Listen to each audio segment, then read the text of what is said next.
You will need 1 cup of whipping cream, 1 cup of milk, 4 to 5 Oreos roughly chopped, 1/4 cup of milk powder, 1/4 cup of sugar and 1/4 cup of condensed milk. So let us start making it. Into a mixing bowl, add in your whipping cream. I just shook the bottle of whipping cream little extra, that is the reason behind this being little thick. So now let's whip it.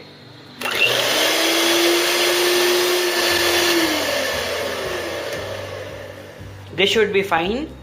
Now we are going to mix everything together, so let me start with the milk.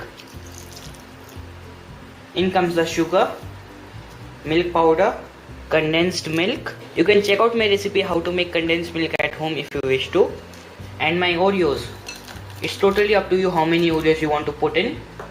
Now let me fold everything together. I would not suggest using a mixer after adding the Oreos, otherwise it will break them. So basically our mixture is ready. If you wish to add few drops of vanilla, you can add. Mix it through.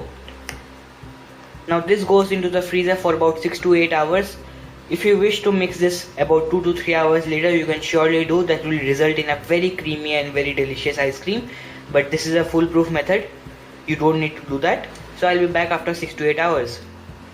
So our ice cream is set. Now let's scoop it out.